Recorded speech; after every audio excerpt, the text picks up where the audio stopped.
तर आर्वीच्या उमेदवार मयुरा काळेंच्या प्रचारार्थ सुप्रिया सुळे आता मैदानात उतरलेले आहेत। मयुरा काळे आर्वीतून सक्षम आमदार म्हणून निवडून जाणार असा विश्वास सुळेंनी व्यक्त केलाय।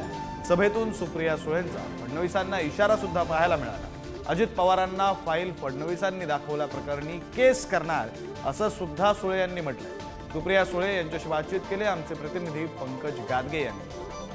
आपल्यासोबत बोलण्यासाठी सुप्रियाताई सुळे आहेत। ताई, काय सांगाल, महिला उमेदवाराच्या प्रचारासाठी महिला नेत्या म्हणून तुम्ही आल्यात? नाही, मी महिला उमेदवारासाठी नाही, एक कर्तृत्ववान उमेदवारासाठी मी आलेले। महिला आणि पुरुष लोकप्रतिनिधीत कशाला तुम्ही आणताय? माझं म्हणणं आहे की पुरुषही आम्हाला मतदान करतात, त्याच्यामुळे महिला उमेदवार म्हणू नका। त्या या भागातल्या एक सक्षम आमदार म्हणून निवडून जाणार आहेत आणि जसं महिलांच्या पण मतदार म्हणून अपेक्षा आहे तसं पुरुषांचंही सगळं काम आणि विकास, त्यांचे जे काही मूलभूत प्रश्न असतील बेरोजगारीचे, याच्यातही ताईंना लक्ष अर्थातच घालावं लागेल। एकूणच ताई, तुम्ही सभा घेतली, सभेमध्ये देवेंद्र फडणवीस यांच्यावर केस करणार अशा पद्धतीचा उल्लेख केला आहे। त्या 70,000 कोटीच्या घोटाळ्याअंतर्गत काय सांगाल?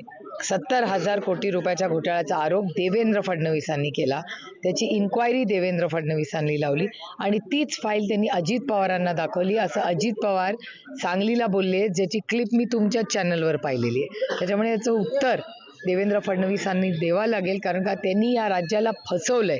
त्यांनी ऑन ओथ शपथ घेतली आहे ना, जेव्हा आपण गोपनीयतेची शपथ घेतो तेव्हा आपल्याला फाईल दाखवायचा अधिकार नाही, आणि ज्या व्यक्तीवर आपणच केस करतो त्याला फाईल दाखवणं योग्य आहे?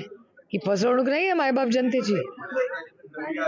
एकूणच ताई, सध्याच्या परिस्थितीमध्ये एक डरेंगे तो बरेंगे अशा पद्धतीचं येत आहे। ते मल्लिकार्जुन खरगे यांनी दिलाय, बटेंगे तो कटेंगे, याला डरेंगे तो मरेंगे हा नारा दिलाय। काय सांगा? तो हमारे यहाँ तो डरना मनाही है। पंकज गादगे, पुढारी न्यूज, वर्धा।